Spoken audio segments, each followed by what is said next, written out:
All right. Hello, everybody. Welcome to the 1 year anniversary for Satori. I'm the Humble Miner, THM for short, and I want to start out with a massive shout out to the entire community. You've been the heartbeat of Satori's growth day in, day out. Whether you're running neurons, setting up Oracle data streams, coding, sharing ideas, or just hanging out in the community, thank you so much for making this year possible. And it's actually hard to believe that we're already a year in, which is wild.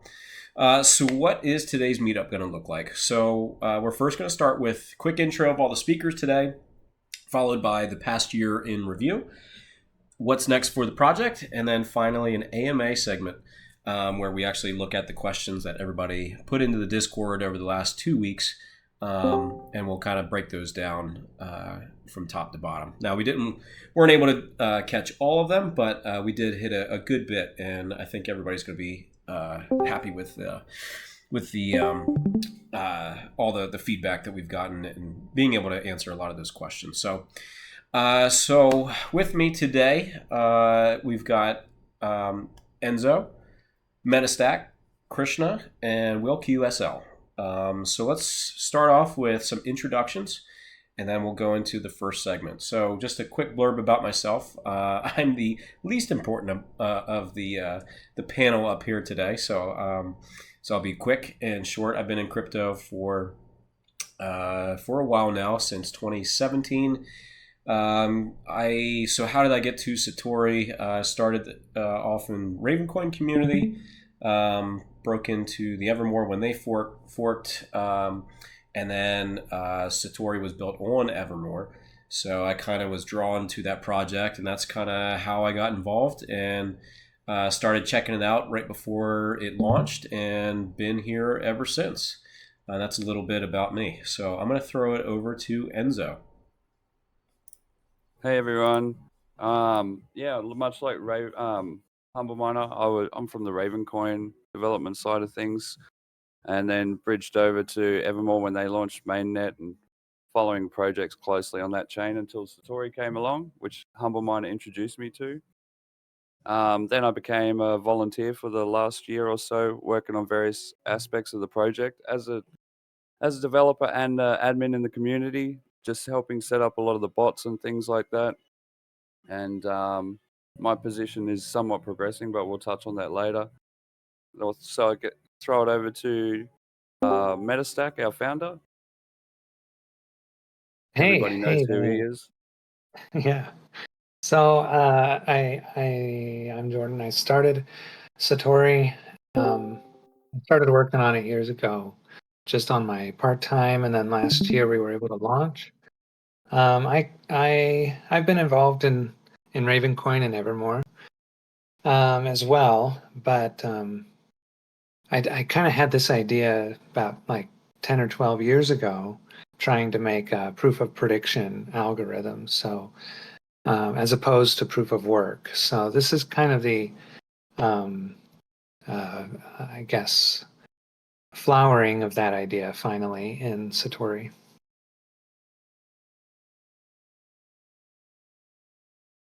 Oh, yeah.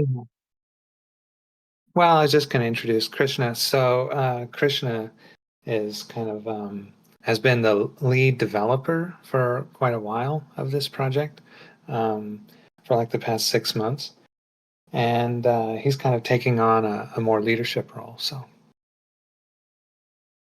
Yeah, I think Meta gave a good introduction for me. Like Enzo or others, I don't have any prior crypto experience with whether it's Ravencoin or something like that. Satori is my first project, and I'm just loving it. Hoping to contribute more technically. Yeah. And then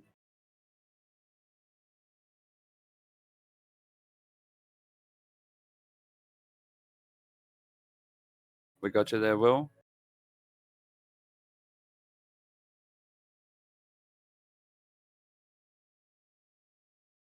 Okay, I'll introduce Will.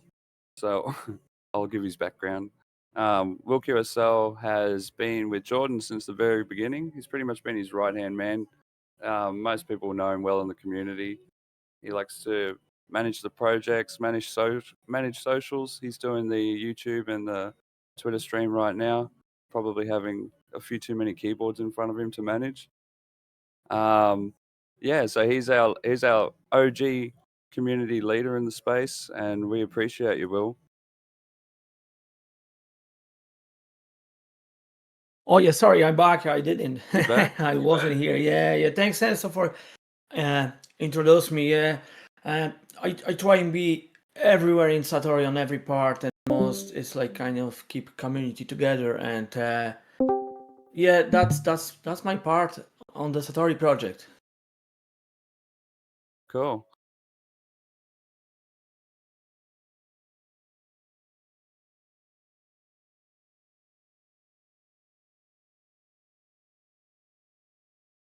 Yep. So the first year, what a year! And it's gone so fast. I don't know if it's gone fast for everybody else, but it's certainly gone fast for me.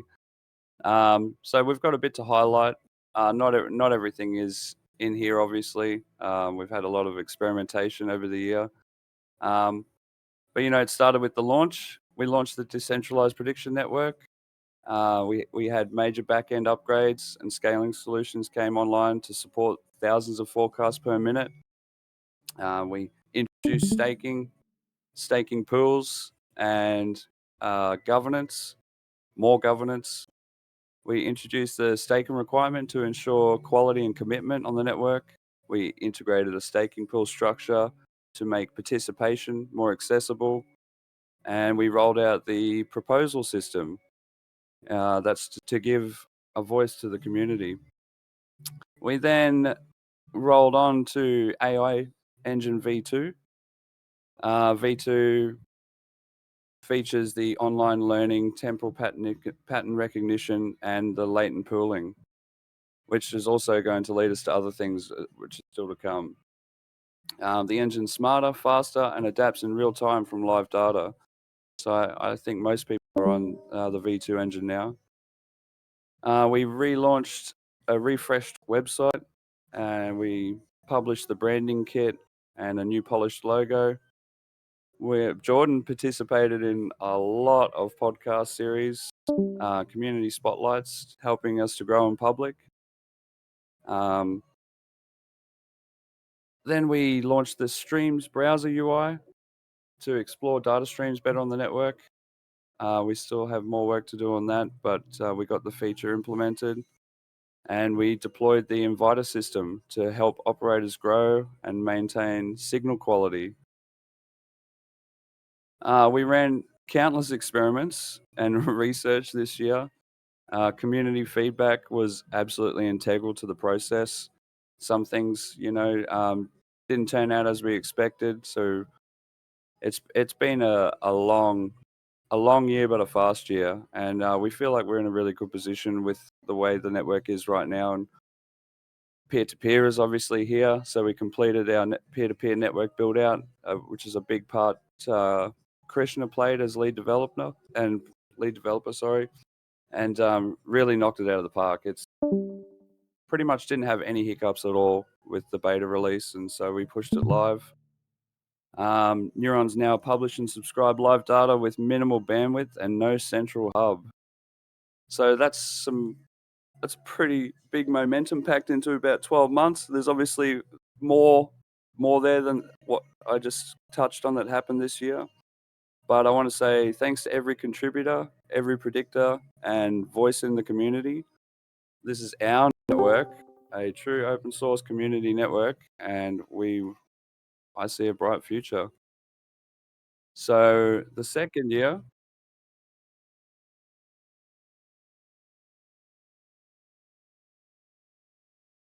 Yeah.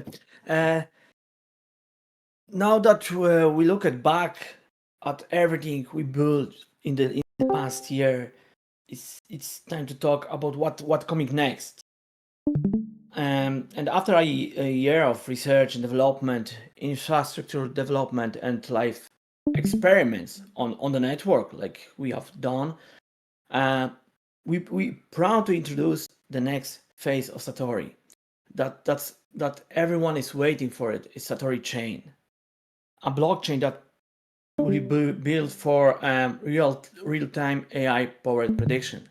That's a big step for our network and for whole Satori. And so, can you put some lights on it? Yeah, sure. Did you want to touch on something quickly there, Humble Miner? Hey, so I just wanted to hop in, and before we continue on to the next year, I wanted to see if one of you could give an overview of Satori to kind of paint the picture. Not a super in-depth detail, but I think it would be beneficial for any of the listeners that are just hopping in.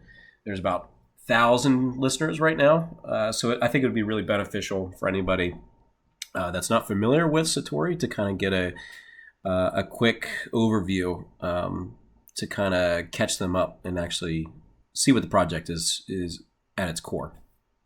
Thanks. Do you want to do that, Jordan? Absolutely. Yeah, that's great.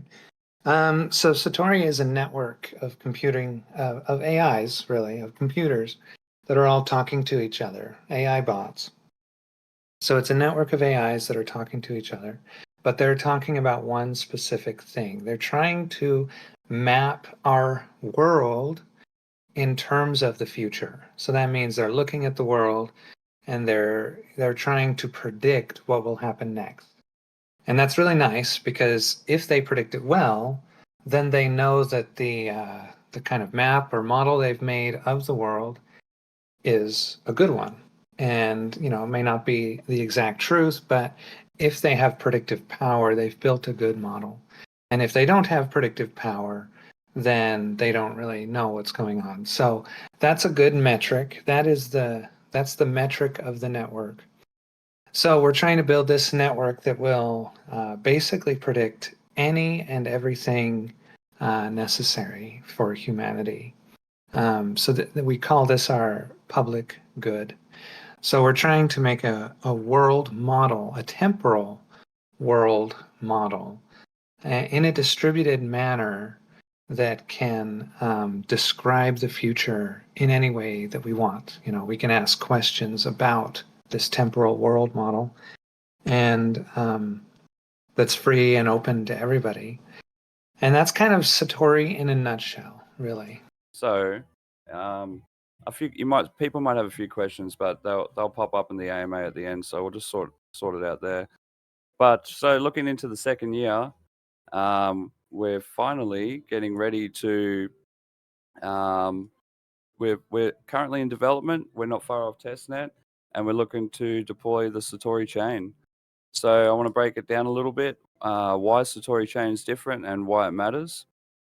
So obviously it's fully open source. It's built on proven Bitcoin and Evermore technology, but it's reimagined for prediction. So anyone will be able to audit the code, contribute improvements, or run a full node. The transparency ensures trust through verification and opens the door to community-led innovation. So to be clear, this isn't a fork with a new name. It's the first blockchain purpose-built for temporal AI prediction. So we're not just storing data, we're empowering intelligent forecasting across every domain that matters. It's tailor-made for predictions. So unlike general purpose chains, Satori chain is designed specifically for forecasting AI neurons, the Satori neurons. So they will operate natively. We have a new innovation that's not fully released yet. I'm not sure. Basically, it's called the Thunder Protocol, and it enables real-time micropayments between nodes, and it's instant. We do have a working model for this, but that's going to come a little bit later. It also has a dual economic model that rewards both public good, the open collective intelligence, and market incentives, so uptime, accuracy, and utility. Everything's optimized for temporal intelligence, and it's AI, which is AI that learns from patterns over time, not just static snapshots, which is like a lot of other AIs out there. So it's community powered and it's accessible. With Satori chain, Satori becomes a native on-chain currency, and all existing holders will migrate one-to-one from Evermore. What's unique here is that a percentage of the block rewards go directly to neuron operators, even on basic home hardware like laptops and Raspberry Pis.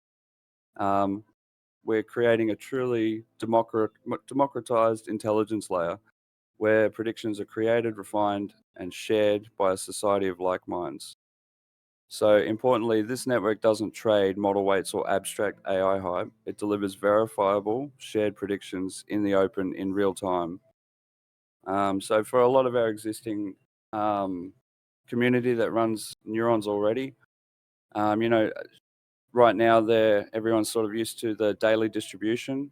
So it'll move to a block for block distribution model. So, and it'll, so being a native coin, right, it's going to be a lot better. So Satori Chain is our next step, and it's purpose-built infrastructure for a decentralized predictive future. And every one of you is already a part of that. And what powers this network, what makes it intelligent, dynamic, and responsive is the Satori AI engine.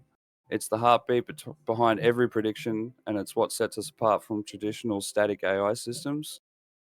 So there's no better man to walk us through this system than the founder and vision, again, Jordan.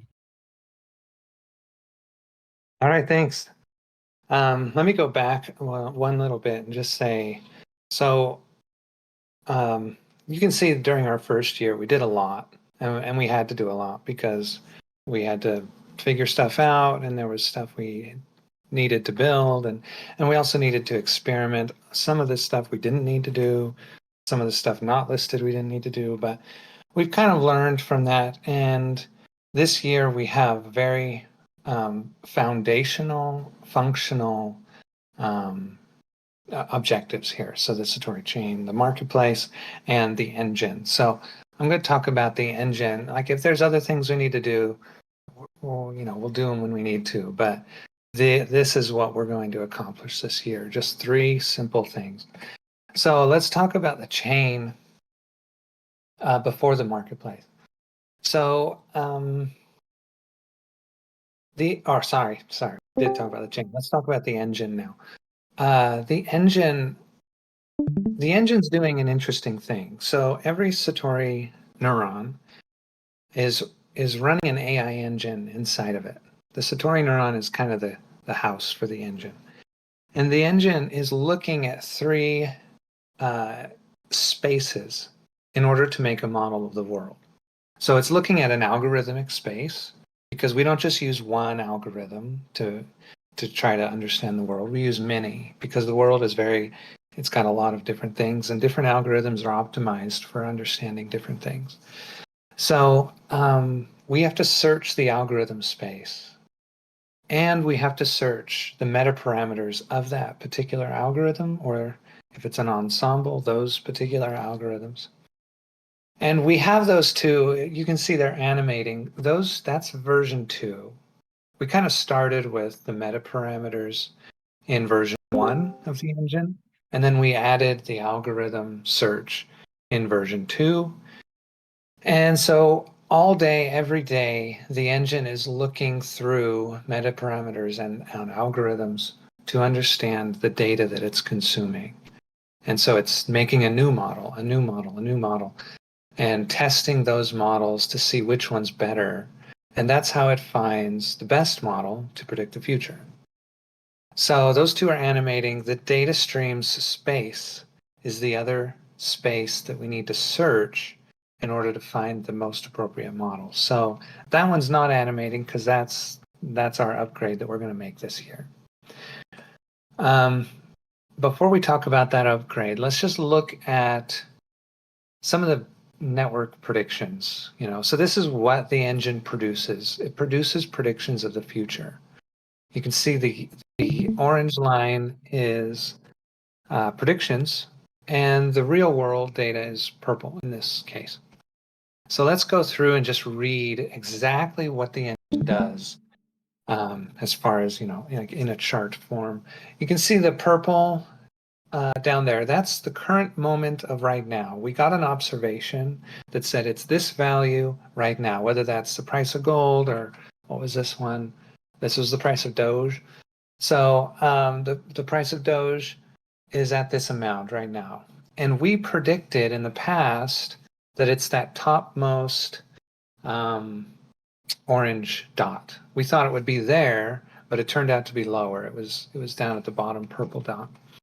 And then when we get that purple observation and we know the price right now, every 10 minutes, we know the price right now, our engine immediately takes that information and tries to incorporate it in the model that it currently has and produce a new prediction. So that's why you can see that yellow has another dot, because that's the prediction we're making of the future. This is where we think the value will go. And we can kind of watch, okay, so when we get a new observation, we make a new prediction. We say, well, we think it's going to go up. And then when we get a new observation, it does go up. We say, okay, we think this price is going to fall. And it fell, but it wasn't at that exact amount.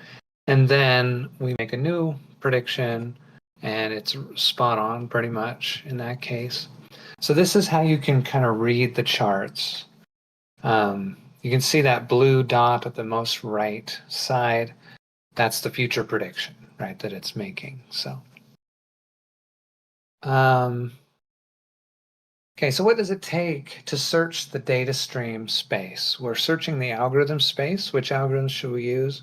We're searching the hyperparameter space. What hyperparameters should we use for that algorithm? And now we need to search the data stream space. This is the hardest one to search because it requires a whole bunch of ancillary infrastructure. Meaning, well, let's go through it. So version 1, we have a primary data stream that we're trying to predict, like in our example, Doge, the price of Doge or something. And in version 2, we said, okay, let's search the algorithm and the hyperparameters, but we'll just bring in this primary data stream. We do more interesting things here. We break that primary data stream up into features, and we kind of look at time dimensions and all that kind of stuff. But we're still only operating with one data stream. All the information we're getting to make a model about the price of Doge is coming from the price of Doge. We're not bringing in other data streams to predict that particular data stream. So in order to, when we say we want to search the data stream space, we're saying we're going to bring in the primary one that we're trying to predict, and we're going to start looking at what other data streams on the network are useful to predict this primary data stream. So what other data streams are useful? So with the price of Doge, sunspots is probably not that useful. It might be correlated, maybe, but we don't know until we check. And so that's the whole point of the data stream search, is we have to check. And so every neuron will take all the primary data streams they're trying to predict and check against all other data streams, not in a brute force manner, but in a more intelligent manner. And they'll search through all those data streams to see which ones are correlated and why, and in what situations, because sometimes things will be correlated and then they'll fall out of correlation and then back in. What is the information we need to know when they're going to become correlated again? What kind of cycles do they move in? So it's a big, the data stream search is the hardest one, but this is one of the reasons why we needed to build the peer-to-peer, so that we could swap out those data streams very quickly and try new ones all the time. So anyway, this is the goal for the version 3 of the engine. We probably won't call it that, I don't know, but the next version of the engine that we're going to improve this year is bringing all of these into one, under one roof, and saying, we're going to search all of these spaces all the time, at the same time, for every data stream on the network. Okay, that is the engine. I can move straight into the marketplace unless somebody had anything they wanted to say about the engine. We'll take questions at the end, but I wondered if maybe like Enso or anybody, Krishna, had anything to say. Krishna was the one that really built out version 2 of the engine. He spent a lot of time on that. So that's all due to him. Yeah, I don't think I have to say anything more. You're pretty much spot on. Very cool. All right, let's move on to the marketplace then. The marketplace is an interesting thing. I had originally assumed that we would build out the public good first, and then we would build the marketplace on top. But I think what's happening is we're doing it kind of in parallel. We've built out the ability for anybody to add data streams to the network, and where we've aggregated a lot of data streams that are essential to the public good, like what's it called, like government statistics and demographic changes, weather, crypto prices and sports analytics, stuff like that is kind of high level. Not much depends on those numbers. They don't change a whole lot of things in the world. Maybe the price of Bitcoin, but the price of a bunch of altcoins, probably not. So, but the inflation rate and the jobs numbers and, a lot of these things that the world knows already are very important to everything that we do in our society. We've aggregated those data streams, a lot of those data streams, and we're kind of building out the public good. But we're building out the market functionality in parallel to that. So let's go through. The market is made up of actually 2 marketplaces. We've given this a lot of thought. We've been able to design it out. We've built some of it, some of the underlying infrastructure, but we've got a long way to go on the market. So there's 2 basic marketplaces that need to be built out. And the first one is the data stream marketplace. It's very straightforward, very simple. And it's basically, if you have a data stream, no matter what it is, and you want to put it on the marketplace to earn from it, you can. And that's basically all it is. It's a data stream marketplace. So you can buy and sell data streams. It's kind of an Oracle marketplace. Buy and sell data streams. You can put a real world data stream on, or you can put a prediction data stream on. So it doesn't matter what kind of data stream it is. You can say, my neuron will deliver this data stream in real time to you for a price. And so the producer of the data stream sets that price. And it's a subscription to the data. So as people pay the price, you deliver the value. And then this is all automated. It just happens in the neuron. Not quite yet, but it will be. So that's the data stream marketplace. We're building this out first because this is the foundation for the next marketplace, which is a little more interesting in my opinion. This is the prediction marketplace. And in this marketplace, consumers, like perhaps a business, will host a competition and will say, they come to Satori and they say, we would like some of your predictors to predict our data. So we're going to provide the data for free, probably, and you can then predict it. So they host competitions. The neurons compete for the rewards of those competitions. And this, actually both of these data streams require microtransactions, but we'll describe what that means exactly here. They have to be instant, free, public, and dynamic. So this is all due to the Thunder protocol that we're implementing. The Thunder protocol actually came from a community member here in Satori. So it was an idea that they brought forward and thought was pretty cool. I haven't asked them if they want me to tell who they are. So if It was they want that, JC. It was there you JC. go. We know. Good.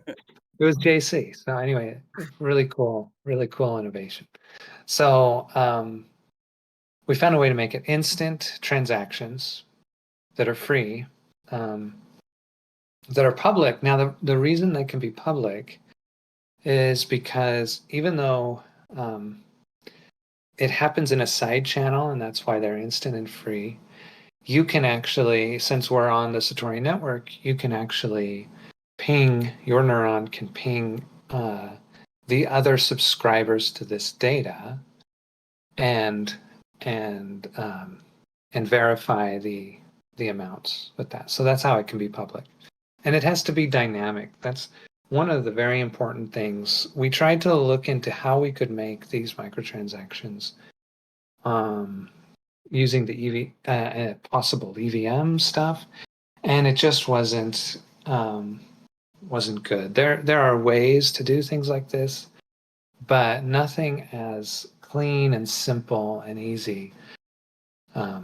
So especially when we came to the dynamic part, we found ways to do it as long as your stuff wasn't dynamic and you didn't change how much you were rewarding.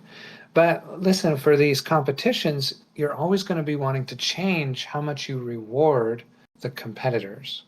Say you make a competition and you say, I want 5 neurons to predict my data stream, or data streams. And I have my own metrics for paying them, for, rewarding the competitors. I have my own metrics. I get to decide.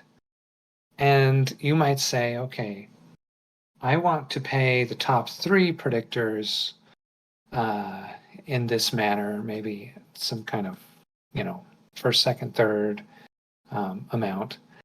But the more detailed you can make that map between prediction accuracy and payment, the more accurate the predictions will become, right? Because the predictions are the models on those machines are optimizing for reward. So they're going to optimize for your particular reward algorithm that you've written. So you have to be able to change. One predictor might be quite good right now, but another predictor can improve past them. And you need to be able to change the amounts that you're rewarding dynamically, because you don't want to be locked in to rewarding that predictor that was good in the past but is no longer that good. So anyway, that's the dynamic portion, the dynamic requirement. And then this prediction marketplace allows consumers to subscribe to the future.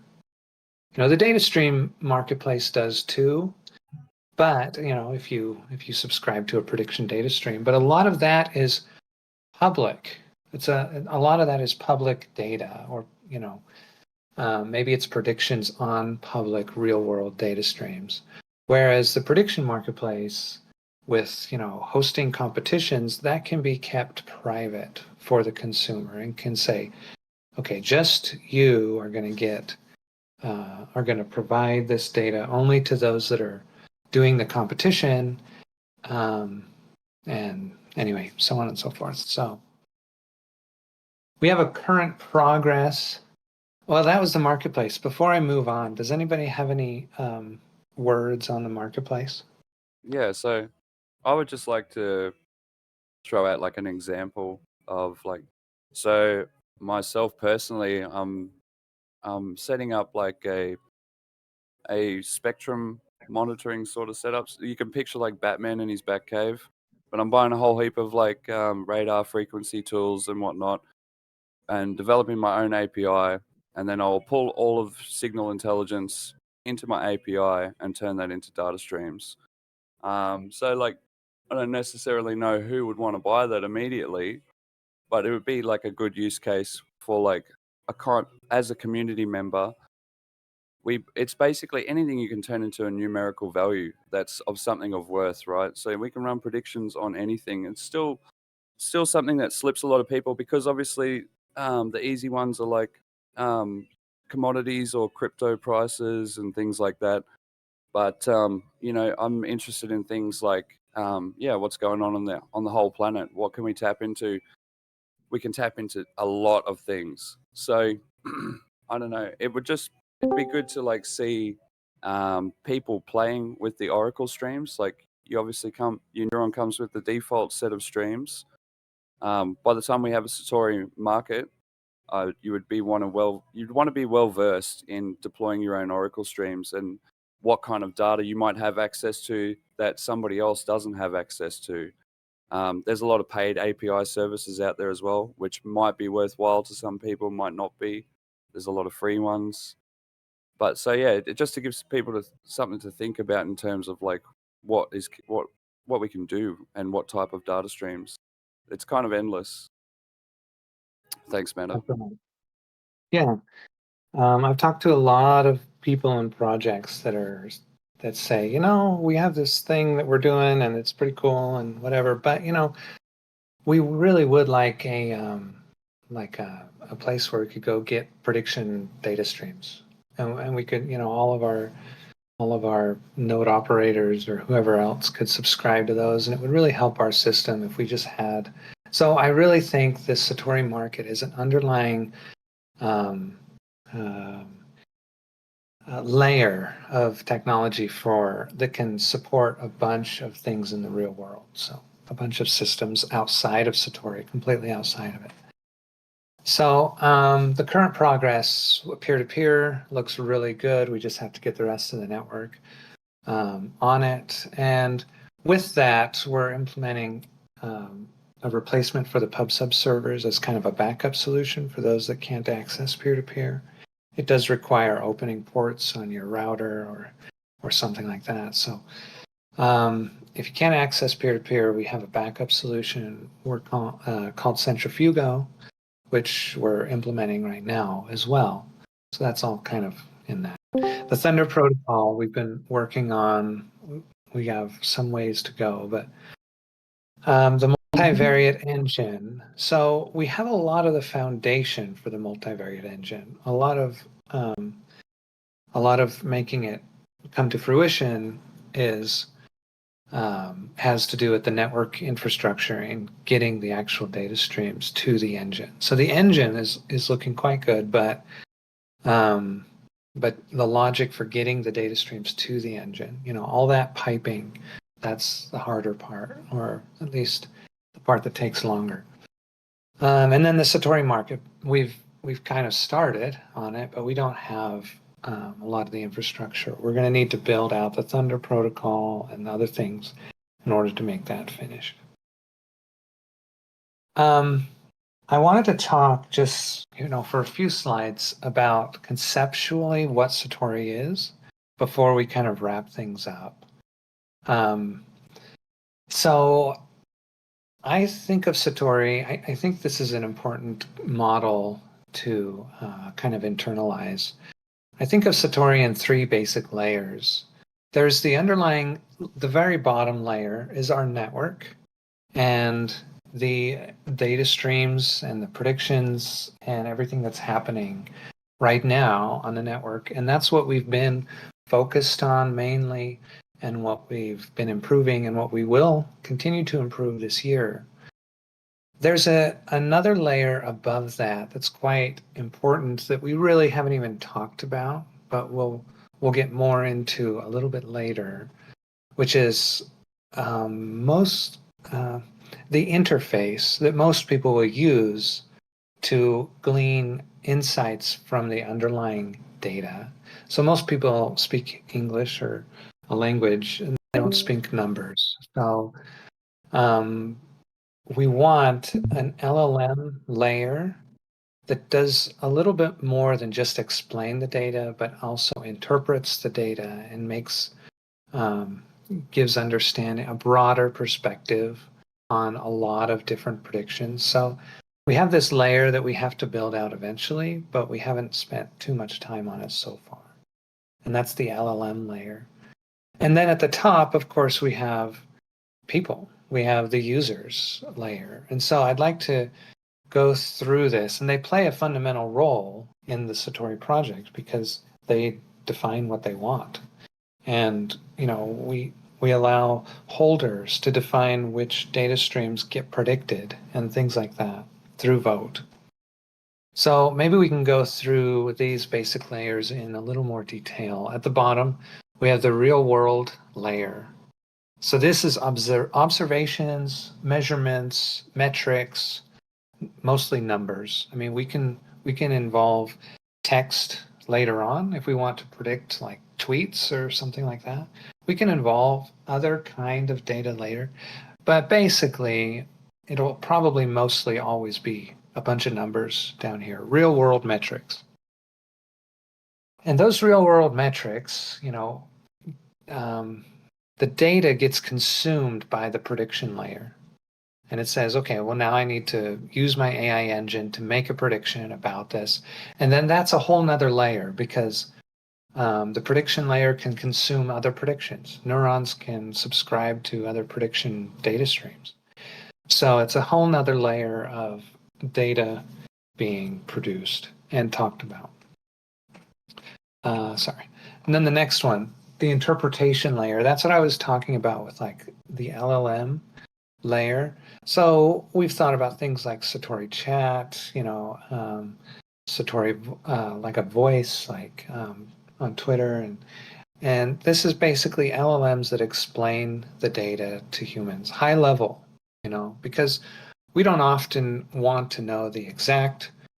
I mean, sometimes we do, but we don't want to know just the exact weather in some specific place, or just the humidity or some prediction data stream. We want to aggregate that information into a broader view and say, well, is the world getting warmer? We want the highest level possible view. We often care mostly about that.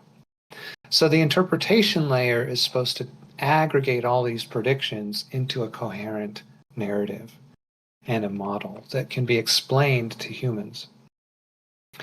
And so then we have the desire layer, and that's the users. That's holders, that's consumers, producers. That's everybody who interfaces with the Satori network. And by interfacing, they define what they want. So they talk to the LLMs, they talk to the other layers of the system, but they essentially, the information that flows down this hierarchy is a desire. It says, I want this. I want to know the future of this. I want the system to work this way. I want this thing to be predicted. And that obviously will eventually have implications to the prediction layer. And the prediction layer will eventually change how the real world works, because once we predict the future, we can change it. Once we know the most likely outcome of our behavior, then we can change our behavior to change the actual outcome. So what Satori really is, in my mind, is it's a circuit between the real world and us that allows our present desires to alter the future. So that's how I kind of see the information flowing through these layers. And Satori at a glance, we kind of talked about this at the beginning. It's a decentralized system, and we're always trying to make it more decentralized. It's hard to do something complicated like this in a fully decentralized way, especially out of the gate. But we're always trying to make it more and more decentralized. So the proof of work chain that we're releasing, the peer-to-peer layer that we've recently built, we make things open source. It's run by a nonprofit organization, and it produces a public good, right? So when it's decentralized, it has to produce something that's of value to basically anybody who wants to interface with the system. And secondly, it's automated. We make an AI engine. We don't require that human modelers come on the scene and start building models for the system. It's automated. So the batteries are included. we're building the multivariate, and we wanted to make the neuron like really plug and play. So you can just download it and run it, and you're done. Or you can get more detailed. You can modify how the AI engine works. You can add plugins, whatever. But by default, we wanted it to work with plug and play. And then lastly, if you look at it like a protocol, it's doing all this for one purpose, to see the future. So it's focused on the future. Real world measurements, predictions, and the LLM layer, that kind of describes the layers that we talked about earlier. Every system is a protocol. Amazon is a protocol. A protocol is something for, it just describes, how do I talk about this thing? What's the pattern in which I describe this thing such that it allows two different people or systems to work together. So like Amazon is a protocol for buying and selling products online, and YouTube is a protocol for long form video, and like Instagram captured the protocol of short video or something. So every system that we interface with online is a communication technology, which means it captures a protocol. And Satori is trying to capture the protocol of the future, as in, how do we talk about the future in a productive way? And when you are able to do that effectively, that means the future becomes what you want. It becomes a good future rather than a disaster or something made by ignorance. So anyway, that's kind of the whole point of the system. And that brings us to the goal. So the goal is a scalable, open, autonomous living network that produces coherent and reliable predictions of the future as a public good and also as a market ecosystem. So we're focused on this goal. This is what we're building. This is what we've wanted to build. And much of it is, the foundations are laid quite well. It is up and running. It does things. We can aggregate the future and look at the predictions, and they're not bad. They use a lot of principles that the brain operates on at a very basic level. So that's why I think they're as good as they are. But they've got a long way to go, so we can make them even better. Okay. Well, thank you. I think that's all I had, and I'll turn the time back over to Humble Miner. All right, so we're going to move on to the last segment of the space, the AMA. So over the past week, we collected a bunch of excellent questions from the community over in the Discord, and went through them. And I'm sorry we weren't able to get all of them, but we did get a majority of a lot of the good questions that were either that came up multiple times, or like the big questions that I think that would be most beneficial to answer. So let's dig in. So I'm going to be selfish, and I'm going to ask the first one.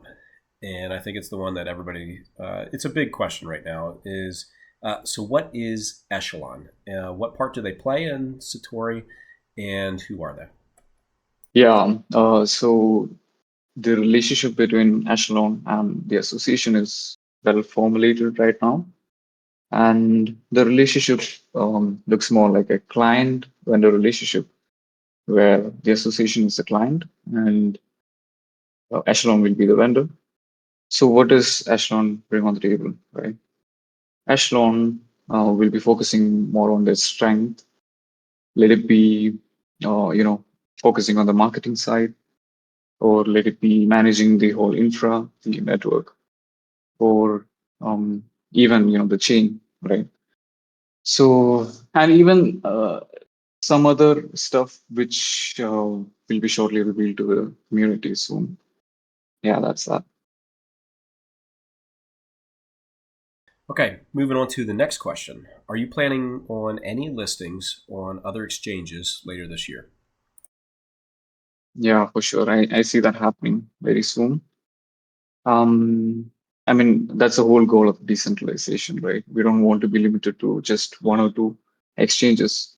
We want to be in as many exchanges as possible. Um, as we speak, things are happening in the background for us to get listed on a prominent exchange. So I'm hoping, yeah, we'll be listed on other exchanges this year.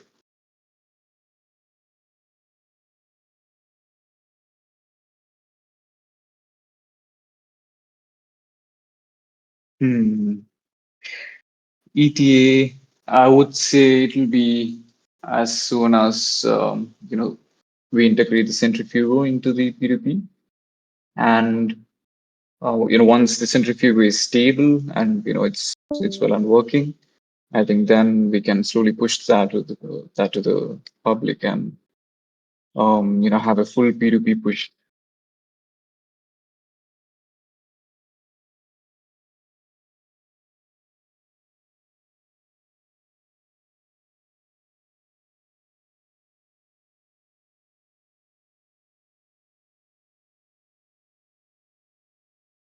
Update that gets pushed automatically. Yeah, that's the thing. With the P2P, there are a lot of complications because we want to open pods in different operating systems that people are running the neurons on. So it's not as simple as making a script. But I think we would try our level best to make a script for people running on all sorts of operating systems. Yeah. Which Okay. obviously it's hard to cover that. We all use different environments, right? So like each of us could probably provide a script for a certain environment, but it'll be hard to cover everything as far as migrations go. So like I think just to help answer that question a little bit cleaner is like a fresh install is honestly your best option. You can always back up your existing wallet and models and everything in the neuron as it is, and then deploy a new one and copy that data back over. Cool. All right, Yeah. moving on to the next one. All right, so what is the difference between Satori AI engine and the Cortex AI engine? Okay. The Cortex AI engine is still in the design phase, but I would assume the major difference between them is that the Cortex AI engine will be specifically focusing on certain categories, let it be weather or let it be commodities. But Satori AI engine, can have any kind of data come in, and the engine itself finds the hidden pattern in the data and does a prediction. But with Cortex AI engine, it has a prior input. It can know whether it's a weather data. If it's a weather data, there are a few important things we can focus on, the engine can focus on. Like for weather, it can be seasonality, or it can be, it's time of the year, sorts of things. And yeah, it does. I think it can give a better prediction of, when it knows, it can focus on certain things. So that's a major difference between both the engines. Okay. And the second part of that question is, so will the Cortex AI engine also run, so is it going to run on its own blockchain, like on the Echelon chain, for example, or will it piggyback on Satori?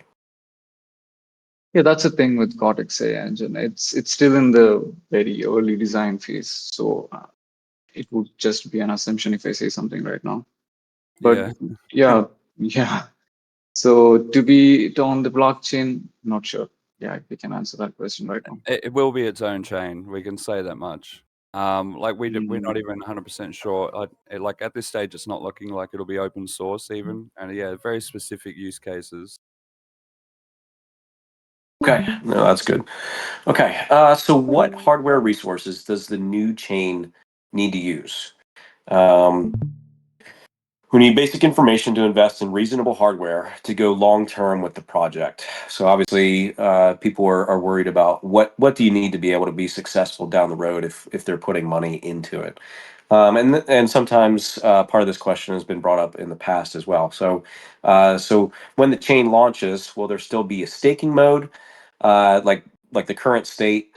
Will it still continue to be primarily CPU, or at some point are we going to also include, or will it be both CPU, GPU, or will it at some point also be specifically just GPU for mining? Well, so that's a good couple of questions. But so just to begin with, starting out, it will be obviously proof of work GPU mining. We're using the Kapow algorithm. The reason we went with Kapow is because it's more widely supported and it's well known. It's really easy for people that are just miners to switch over and start mining it. So obviously that aspect will GPU, but on the neuron side of things, it'll still be CPU as it is right now, and there will still be staking as well. So the percentage of rewards for proof of work mining is obviously going to be significantly lower than running an actual neuron that is staked. But we can modify that in the future, and we're sort of open to that. We're thinking about it, so like we can easily change the algorithm again and maybe have CPU and GPU. We do want GPU support in the neurons eventually, but I can't see that happening for quite some time yet. So maybe the next birthday we'll let you know on that one. But yeah, so if you're running a neuron, it'll stay the same. It'll remain the same. If you want to mine it, it'll be just like mining Ravencoin or Evermore. But obviously more like Ravencoin because it'll use the same algorithm.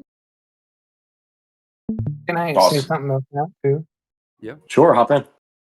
So like having a new chain, one cool perk of it is that it allows people to get onto the system and earn some Satori by just running their GPUs. So they can earn Satori. And then once they have full Satori or something like that, they can then start, they don't have to wait till they have a full 10. It'll be much more granular. They can start making predictions and they can start operating the neuron as a predictor at that point for rewards. So I think it's cool. It gives anybody the ability to onboard without the alternative solution to that is something we already tried and didn't really love. I mean, it kind of worked, but we didn't love the central control that we had to maintain of it, which was having this kind of pool that anybody can kind of subsidize people that don't have Satori.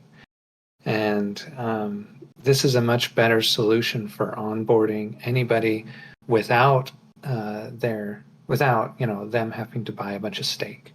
So anyway, I'm excited about that. Yeah, Yeah, that's good. So what you're saying is I should dust off all my GPUs that I used to mine for ETH, right? If you still got the old mining rigs, get them out, mate. All right, I'm gonna dust them off today. I'll get them prepped and ready. Good stuff. All right. So moving on to the next one. Do you have any upcoming plans to establish partnerships with other crypto projects? Yeah, we don't have any plans to establish partnership with other crypto projects as of now, but we're not close to it. We're open to that option. So if it's a win-win collaboration, why not? Okay. I All right. think What other kind of? projects. Oh, go ahead. I think other projects are waiting for our marketplace to be online. I think that's the kind of collaboration. I mean, some of the projects that I've talked to, that's the kind of collaboration they're looking for. They're like, hey, we would like to use your platform. If you can get that marketplace online, it sounds like it's exactly what we need. So anyway, that's kind of preparation for that. Okay. All right. So this next one's kind of a little random, but what kind of gift would be perfect for Satori's first birthday? That's the good one. The best will be the big sweet cake. that we can share it, yeah. But it's so many things in my mind that we can get for the birthday. Like I don't know, Jordan, what you think? So, Well, we've talked about these like different layers of the whole system, and each one of those layers is communication. And in order, we're building a communication technology. So in order to build that, we need attention. And so I really believe that attention is the most important resource on the planet. And that kind of means the ability to take information in, consume it, think about it, mull it over, transform it, and then provide it out to others that have, explored the same information or other information. And so it's computation and it's memory and it's bandwidth. And that's how I see attention. And it's the most valuable thing in the world. So, so I would say thank you for your attention, really. Yeah, very nice. Okay. All right. So we're talking about Satori chain. So everybody's going to start asking, when can we expect it? Is it going to be in a few weeks, few months, a year from now? And obviously, this is probably a dart on the wall. But I'll let Tomorrow. someone take that. Okay. Testnet tomorrow, mate. No. Okay. You're serious. All right. No, I'm not. No, I wish I was.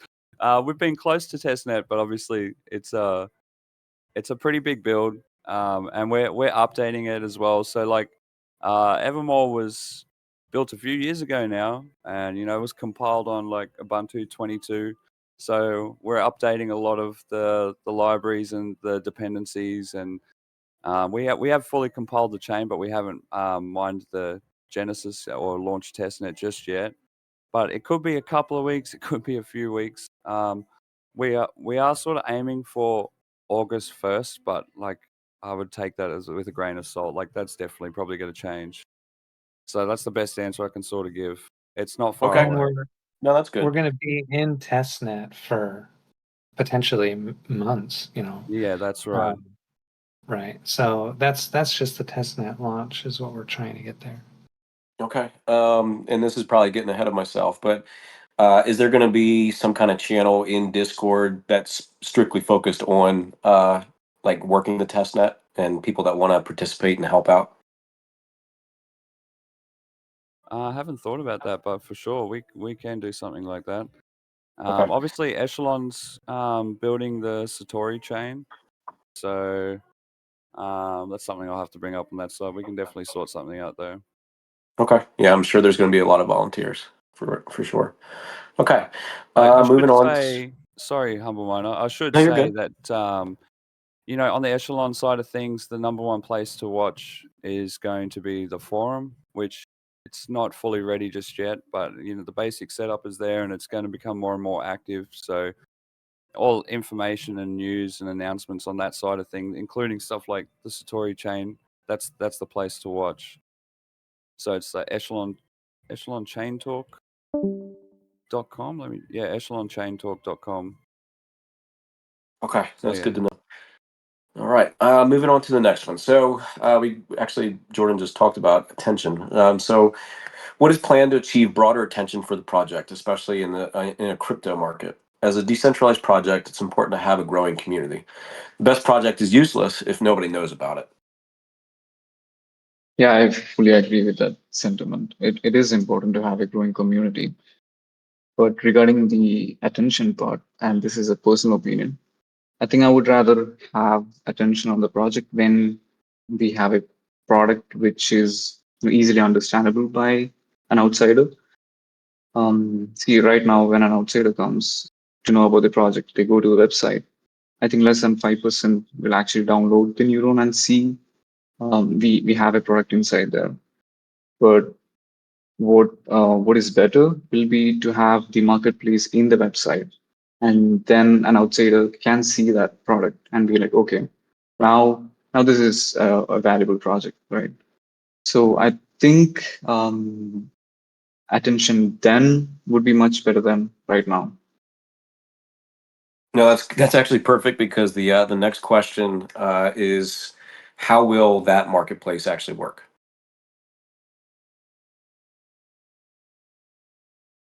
Yeah, Jordan explained on that. At least conceptually. Want to say?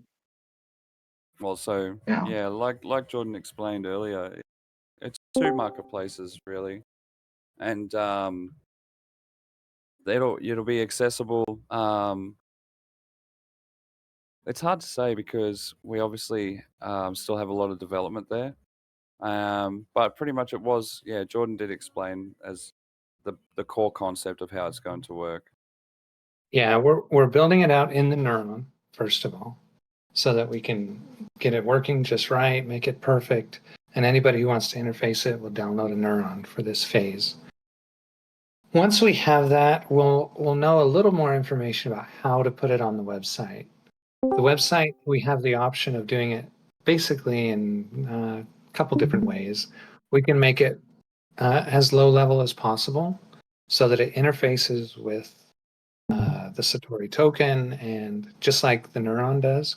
Or we can build a layer on top which allows end users to transact in other things rather than just Satori, because external consumers might not have Satori. So we don't exactly know what that looks like yet, but we're going to have to build that layer or make it accessible as much as possible at some point. No, that's fair. That's good. All right, so moving on to the next one. Given that the Satori chain is a fork of Evermore, which is itself a fork of Ravencoin, and therefore utilizes proof of work, what was taken into consideration and ultimately deciding factors for choosing the CallPal algorithm over Evermore's custom Ever ProgPal, according to the white paper? Yeah, so which are both themselves a fork of Bitcoin as well. Yeah, I forgot that big one. Yeah. Yeah. So basically, the team is super familiar with Copal. We already have developed tools for that as well. And like I was saying earlier, it's a really well-known algorithm that a lot of people are already accustomed to. It's not a whole lot different from EverProgPower at all, but we aren't necessarily interested in some of the features. We're building a specific, like this blockchain is specifically for Satori. So we haven't fully decided a few things yet either. We're going to have to learn that during the testnet phase. But for example, like we may not even turn assets on.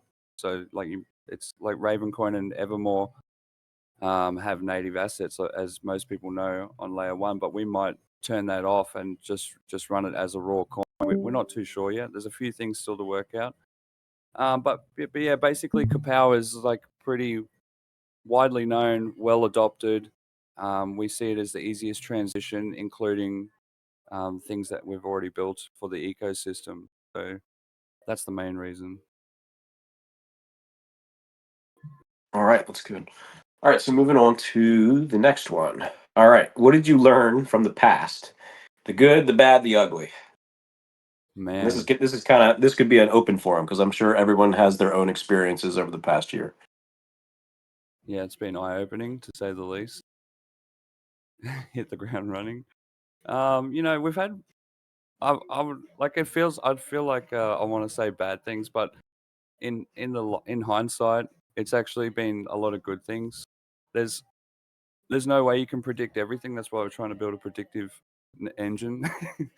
But like a lot of our experimentation didn't always go how we thought it would go, and we've had to roll things back. And there's been a couple of interesting experience. I wouldn't say they're bad because the outcome is in the end good. But yeah, we've learned how to adapt. I would say across the team, like our number one skill has been adapting. So I'm sure everyone has their own version of that. Yeah, I would say like any organization, the quality of the communication within the organization is really it defines what the organization can build. So, having started this at the very beginning with just code that I had written, and then launching the test net, and then going on forward and launching, learning how to have an organization that's cohesive and coherent and communicates well has been a huge learning experience. And so, I think we've gotten to a point that's pretty good. Also, learning the environment of what kind of, learning the crypto environment and also the AI environment that we've entered into, both of these environments. And that includes the technology all the way to like the human, social, and financial and economic incentives. We've learned a lot about that, so we know that. And so we've aggregated this kind of information in our organization now. And also, so Satori is an infant. It's brand new. And infants go through phases in their development phases. Little toddlers go through phases where their brain expands a lot. It makes all kinds of connections. Many of them are erroneous. Many of them don't matter, but it makes a lot of connections. It's going crazy. And then they'll go through phases where they cut those erroneous connections, and they'll kind of trim everything back down. And so when I look at that as an analogy, I see that in our first year after launch, we were trying a lot of things, doing a lot of experiments, learning a lot. That's how they learn so quickly. And then now that we've identified what matters the most, in our opinion, we've been able to cut that down to just focus on those things. So that's kind of, I don't know, the framework or analogy that I use when interpreting our first year. That's good. Anybody else? What about you, WilQSL? Managing the community all this time. Yeah, it was crazy year for all of us, and I was learn a lot of stuff that I even didn't think that I will be able to do it a year ago, and all this journey for the last year, it was amazing. I meet so many smart people like Jordan, like you, and a lot other guys that those experience what we get in the last year, in the past. You can't learn this from the book, Yeah. That's the most. I even don't want to think what will be in the future if that year was like that, And that's good. That's good. I'm so positive of the future of the Satori and all the stuff what is coming. Like new engine, like marketplace, like chain. It's crazy, That's good. Krishna, you got anything?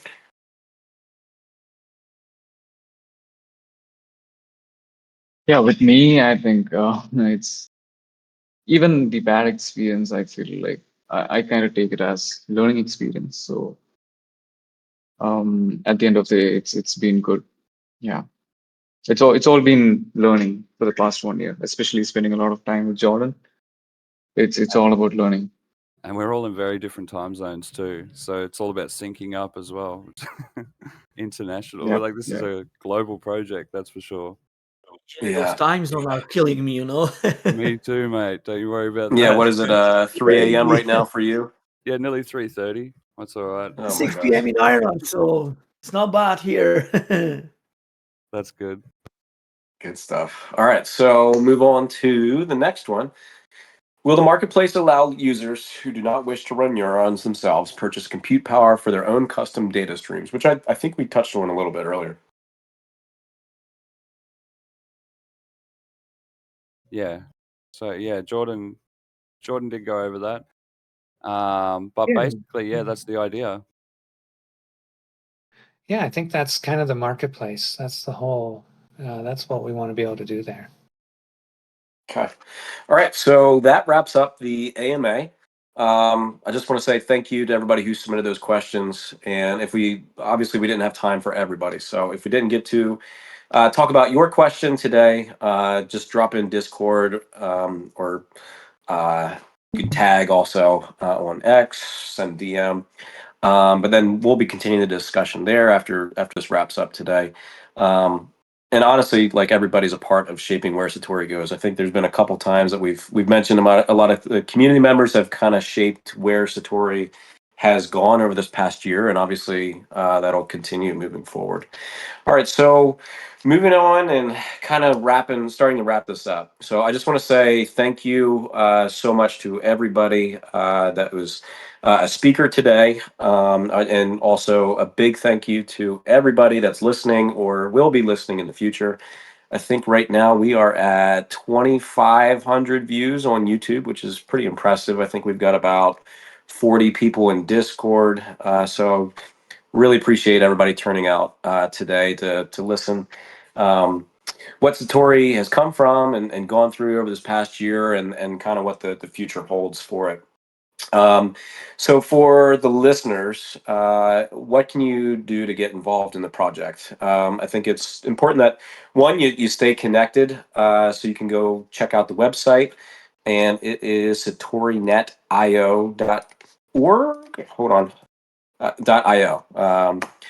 So satoриnet.io, and that'll take you to the overall page, and there's a YouTube video. It gives you a really good overview of what the project is. It's the vision is there, the roadmap. Tokenomics is there, a little bit about the team, and then also you can go and download your Neuron, which is kind of like that next step if you want to, where you can actually download the Neuron and start making predictions and being a part of the actual project. And then you go to satorinet.io/download. And we talked about it earlier. In order to get rewarded to actually make some Satori, you can actually take some Satori and stake it to that Neuron.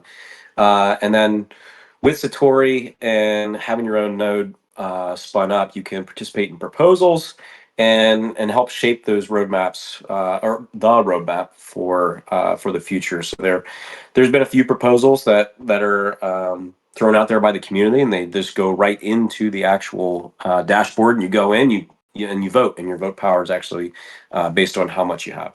And then the other part is just moving forward. Whenever the announcement comes, is joining the Satori Chain testnet and helping be a part of that. So more to come, and not tomorrow, right, sir?